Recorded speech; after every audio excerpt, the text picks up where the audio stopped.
तलाक वाला दिन। शिखा और आर्यन को आज तलाक के कागज मिल गए थे।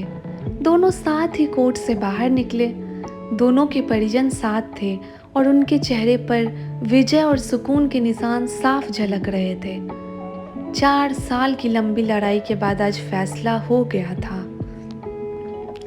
10 साल हो गए थे शादी को, मगर साथ में 6 साल ही रह पाए थे। 4 साल तो तलाक की कार्यवाही में लग गए।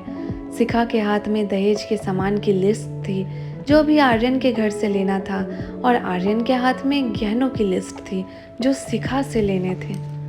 साथ में कोर्ट का यह आदेश भी था कि आर्यन 10 लाख रुपए की राशि एक मुश्त शिखा को चुकाएगा। शिखा और आर्यन दोनों एक ही टेम्पो में बैठकर आर्यन के घर पहुंचे। दहेज में दिए सामान की निशानदेही शिखा को करनी थी, इसलिए 4 साल बाद ससुराल जा रही थी। आखिरी बार, बस उसके बाद कभी नहीं आना था उधर। सभी परिजन अपने अपने घर जा चुके थे। बस 3 प्राणी बचे थे, आर्यन, शिखा और शिखा की माताजी। आर्यन घर में अकेला ही रहता था। माँ बाप और भाई आज भी गांव में ही रहते थे। शिखा और आर्यन का इकलौता बेटा जो अभी 7 वर्ष का है। कोर्ट के फैसले के अनुसार बालिग होने तक वह शिखा के पास ही रहेगा। आर्यन महीने में 1 बार उससे मिल सकता है। घर में प्रवेश करते ही पुरानी यादें ताजा हो गई। कितनी मेहनत से सजाया था इसको शिखा ने। एक एक चीज में उसकी जान बसी थी। सब कुछ उसकी आंखों के सामने बना था। एक एक ईंट से धीरे धीरे बनते इस घरौंदे को पूरा होते देखा था उसने। सपनों का घर था उसका। कितनी शिद्दत से आर्यन ने उसके सपने को पूरा किया था। आर्यन थका हारा सा सोफे पर पसर गया। बोला, ले लो जो कुछ भी चाहिए, मैं तुझे नहीं रोकूंगा। शिखा ने अब गौर से आर्यन की ओर देखा। 4 साल में कितना बदल गया है। बालों में सफेदी झांकने लगी है। शरीर पहले से आधा रह गया है। 4 साल में चेहरे की रौनक गायब हो गई। वो स्टोर रूम की तरफ बढ़ी जहां उसके दहेज का अधिकतर सामान पड़ा था। सामान ओल्ड फैशन का था, इसलिए कबाड़ की तरह स्टोर रूम में डाल दिया था। मिला भी कितना था उसको दहेज। उसका प्रेम विवाह था। घर वाले तो मजबूरी में साथ हुए थे। प्रेम विवाह था उनका। बस एक बार पीकर बहक गया था आर्यन। हाथ उठा बैठा था उस पर। बस वो गुस्से में मायके चली गई थी। फिर चला था लगाने सिखाने का दौर। इधर आर्यन के भाई भाभी और उधर शिखा की माँ। नौबत कोर्ट तक जा पहुंची और तलाक हो गया। न शिखा लौटी और न आर्यन लाने गया। शिखा की माँ बोली, कहाँ है तेरा सामान? इधर तो नहीं दिखता। बेच दिया होगा इस शराबी ने। चुप रहो माँ। शिखा को न जाने क्यों आर्यन को उसके मुंह पर शराबी कहना अच्छा नहीं लगा। फिर स्टोर रूम में पड़े सामान को एक एक कर लिस्ट में मिलाया गया। बाकी कमरों से भी लिस्ट का सामान उठा लिया गया।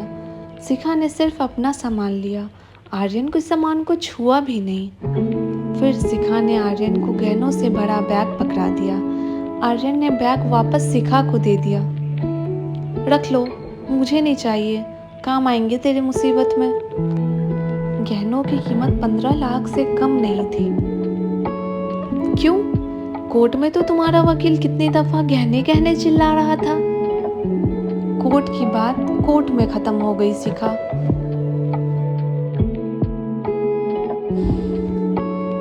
वहां तो मुझे भी दुनिया का सबसे बुरा जानवर और शराबी साबित किया गया है। सुनकर शिखा की माँ ने नाक बहुत चढ़ाई। नहीं चाहिए, वो 10 लाख भी नहीं चाहिए। क्यों? कहकर आर्यन सोफे से खड़ा हो गया। बस यूं ही। शिखा ने मुंह फेर लिया। इतनी बड़ी जिंदगी पड़ी है, कैसे काटोगी? ले जाओ, काम आएंगे। इतना कहकर आर्यन ने भी मुंह फेर लिया और दूसरे कमरे में चला गया। शायद आंखों में कुछ उमड़ रहा होगा जिसे छुपाना भी जरूरी था। शिखा की माताजी गाड़ी वाले को फोन करने में व्यस्त थी। शिखा को मौका मिल गया। वो आर्यन के पीछे उस कमरे में चली गई। वो रो रहा था, अजीब सा मुंह बनाकर, जैसे भीतर के सैलाब को दबाने की जद्दोजहद कर रहा हो। शिखा ने उसे कभी रोते हुए नहीं देखा था। आज पहली बार देखा, न जाने क्यों दिल को कुछ सुकून सा मिला, मगर ज्यादा भावुक नहीं हुई। सधे अंदाज में बोली, इतनी फिक्र थी तो क्यों दिया तलाक? मैंने नहीं, तलाक तुमने दिया। दस्तखत तो तुमने भी किए, माफी नहीं मांग सकते थे? मौका कब दिया तुम्हारे घर वालों ने? जब भी फोन किया काट दिया। घर भी आ सकते थे, हिम्मत नहीं थी। शिखा की माँ आ गई, वो उसका हाथ पकड़कर बाहर ले गई। अब क्यों मुंह लग रही है इसके? अब तो रिश्ता भी खत्म हो गया। माँ बेटी बाहर बरामदे में सोफे पर बैठकर गाड़ी का इंतजार करने लगे। आर्यन बेड पर उल्टे मुंह पड़ा था। एक बार तो उसे दया आई उस पर, मगर वह जानती थी अब तो सब कुछ खत्म हो चुका है, इसलिए उसे भावुक नहीं होना है। उसने सरसरी नजर से कमरे को देखा। अस्त व्यस्त हो गया है पूरा कमरा, कहीं कहीं तो मकड़ी के जाले झूल रहे हैं। कितनी नफरत थी उसे मकड़ी के जालों से। फिर उसकी नज़र चारों ओर लगी उन फोटो पर गई जिनमें वो आर्यन से लिपट कर मुस्कुरा रही थी। कितने सुनहरे दिन थे वो। इतने में माँ आ गई, हाथ पकड़कर फिर से उसे बाहर ले गई। बाहर गाड़ी आ गई थी, सामान गाड़ी में डाला जा रहा था। शिखा सुन्न सी बैठी थी। आर्यन गाड़ी की आवाज सुनकर बाहर आ गया।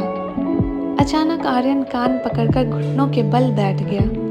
बोला, मत जाओ, माफ कर दो।